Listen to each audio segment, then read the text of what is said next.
Let's talk about the advantages that you pick up when you start to use virtual machines.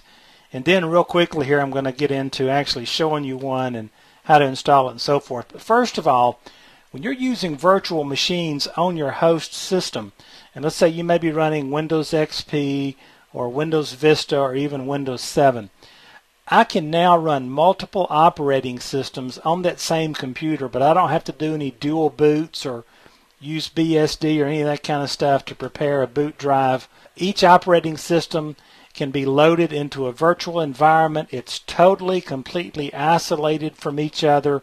They all run totally separately. These machines can easily be copied to other computers. They can be moved. They can be backed up very quickly and easily, just as fast as you can copy files out in the operating system. In some cases, in others, you have to go through some clone functionalities within the virtual environment. Hardware can be used much more efficiently because now I can load virtual machines on my Vista box and I can test Windows Server 2008. Then I can load in another virtual environment Server 2008 Release 2. Then I can load Windows 7 in another one. I can load a Linux box in another one.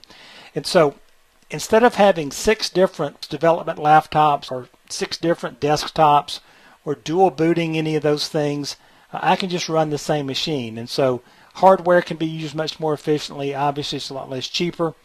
In environments, in production environments, this gives me hardware standardization, something that has always been a challenge for administrators is when you start to get a bunch of different servers with different hardware and trying to keep up with what parts you need to maintain, all kind of issues that come up about hardware with different kinds of software. And so if you're using a production environment, standardization gets to be a big deal. Each operating system sometimes operates differently on different hardware.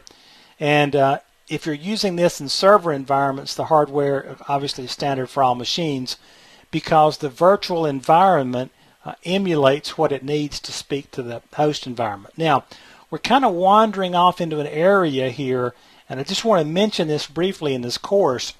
We're going to talk about virtual machines here in a desktop environment. Now, where virtual computing and virtual machines are really exploding is out there in the server environment because we can take 1 or 2 really strong, souped-up servers, and we can run, 5, 6, 7, 8 machines on each individual server. And so you can do some really cool stuff there, but we're not really going to wander too far into that territory in this course. I want to show you how to use these on your desktop, especially to learn things and to try out different things. Virtual networking also comes into play here because I can open 2 or 3 virtual machines on my desktop, and then I can set up networking via TCP/IP between those, and I can actually replicate test environments, replicate networks, test programs out. Testing is huge for this. I can throw up a virtual machine, install an operating system, load a virtual hard disk into it, and I can test a new technology without exposing my host operating system to any of those irritating configuration things that happen. Your virtual machine can be installed quickly, configured real quickly to test, say, new Visual Studio 2010, that sort of thing. And this is totally isolated from the host system. You're not going to overwrite any DLLs. You're not going to damage anything on your host system for doing this. I can try a new OS, a beta version of an OS or an application with absolutely no threat to my host. And even if I totally blow up my virtual machine, I can just download a new copy, or I can use a copy that I've made prior to using this one, and I'm good to go all over again. Mobility, I've already mentioned this, but the virtual machine can easily be moved or copied to other physical machines. I get something really cool that I like that I want to show somebody, I can just simply give them a copy of the virtual hard disk, and they can open this up on their machine and see just what I'm looking at. So a lot of real cool advantages to virtual machines, and you'll see them as we go through here. And you'll really start to see some lights going off in your head about some cool things you can do with this. So a lot of advantages are going to come your way by using these things. There are some challenges that you're going to see when you go to a virtual environment. And so in this movie entitled Virtual Challenges, I want to talk about those because if you listen to the first few videos in this course, it sounds like that I'm telling you that virtual computing is going to solve all of your problems and it's just great and wonderful and it's without its flaws or its challenges, and that's certainly not so. Now, for the environment that I'm suggesting you use virtual computing and virtual machines for, and that is loading an environment that you can especially follow along with VTC courses, and you can try out new programming environments or various new applications.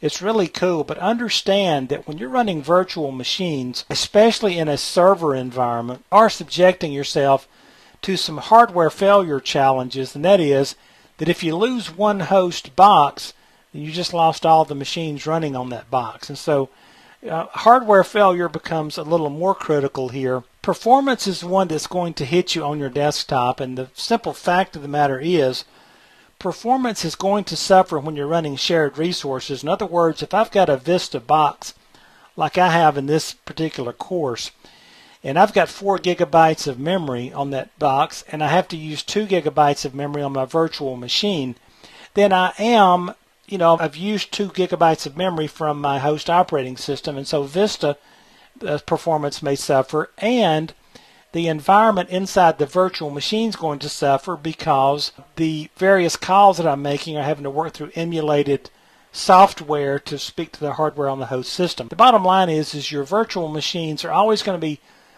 slightly slower than they would have been in a true operating system environment. Now, VMware tends to run the fastest a lot of times because of a little different architecture, but we won't go into that right now. Next thing is if you're using virtual machines, there are some new and additional administrative skills required. You'll just have to think a little differently. You'll have to read the documentation to see how to manage these things and how to configure these things. But you'll see by the time we get to the end of this quick start, everything pretty much that you need to know to get started and to be able to figure out what you need. Now, the next challenge that happens in production environments on these things, and it will even happen to you in your desktop environment, is virtual machine sprawl. It is so easy to create a new machine, throw an operating system into it, and have it running that you will see, before you know it, a lot of virtual machines created taking up a lot of disk space on your hard disk in your host environment. And it's just going to be up to you to remember to not just create a new machine for all kind of reasons, and to name these things in a way that you can know whether you need that one or not, or whether you should get rid of this thing and that sort of thing. Just be careful with that. You'll end up with 15 or 20 virtual machines on your computer, and these things can start to eat up some disk space. There are some challenges to using virtual computing. It's not all a bed of roses, but if you've been in IT very long, you know how it is. Any technology that comes along is going to solve some problems and tend to create some more, and virtual computing, virtual machines, is no different from that.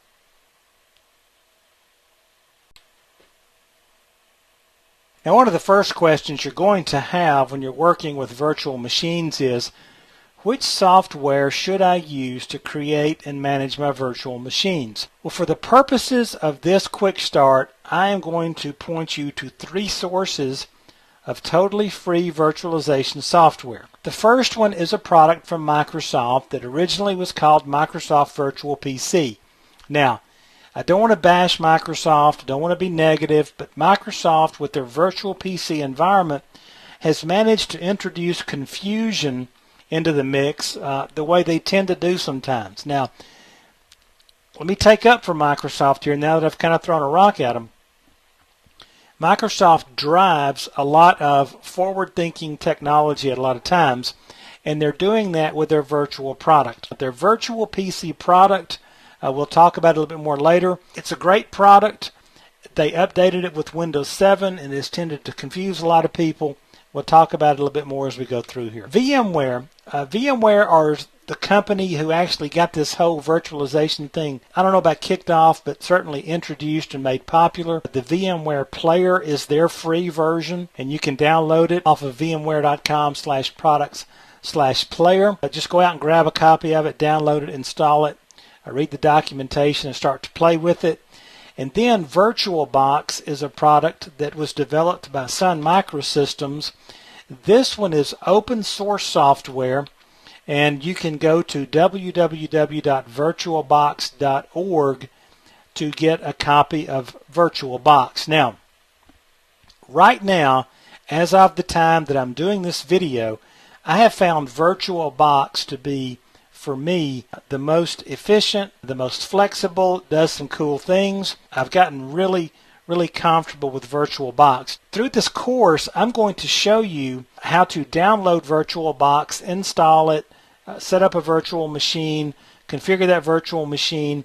And so even though you're not going to see Virtual PC or VMware Player in this video from a live environment type situation, understand that what you learn from watching me work with VirtualBox will work for both of those. It'll be very similar. They always have just a couple little oddities that are different. But what you see on VirtualBox is the same basic idea, the same basic actions that you're going to take on any of these. Well, what I want to leave you with here on this particular video is that there's lots of free virtualization software out there. You don't have to pay for this stuff, especially for personal use, to be able to use this. I'm going to go through each one of these, Virtual PC, VMware, and VirtualBox, in separate videos and kind of talk about some of the pluses, minuses, requirements, and so forth on these things. But understand that you also need to go out to Google and just type virtualization software, and you will see there is a lot more offered out there, and some of them are tailored for running on Linux platforms and so forth. So just go Google and look at all the options, read some of the stuff in some of the forums out there. There's lots to choose from, but again, we're going to concentrate as far as actual live demonstrations on VirtualBox here, but you can easily transfer the basics of that knowledge to these other products. So that's where we're headed with software in this particular quick start. The operating system requirements that you're going to see when you start planning to run this virtual machine technology, even on your particular personal laptop or personal machine at home, are going to be sometimes quite constraining. The bottom line is you just simply need three things: more, and more of whatever you've got. Let's talk about it just real briefly here from a CPU standpoint. It almost doesn't matter what virtual operating system that you're running, whatever kind of virtual software you're running.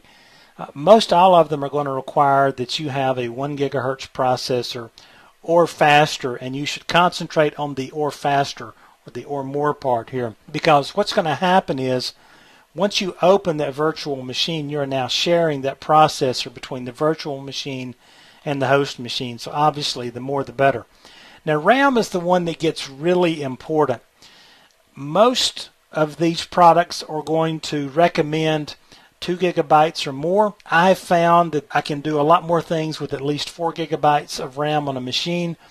But think about it though, it's a lot cheaper to add RAM to a machine and run other things in virtual environments than it is to go buy a separate machine. So this is an easy trade-off. If you don't have at least 2 gigabytes, you're going to see real quickly that the more memory or RAM that you can assign to a virtual machine, the more you can offset some of those performance issues that you naturally tend to get in a virtual environment.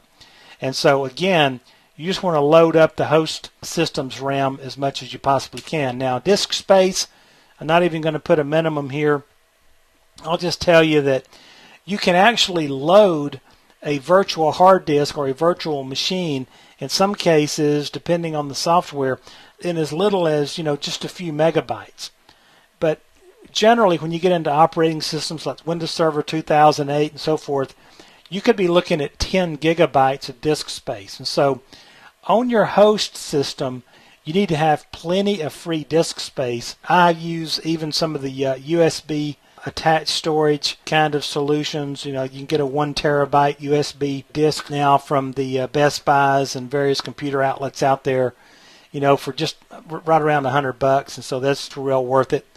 But disk space is going to be an issue here because every virtual machine is going to consume usually multiple gigabytes of disk space. So you'll have to keep that in mind as well. But generally, just know that the operating system requirements on your host are going to be somewhat expensive, and you just have to beef that host up a little bit. But again, the trade-off is you're running multiple machines in one environment and you're just using one set of hardware to do it. So anyway, just wanted to bring this to your attention.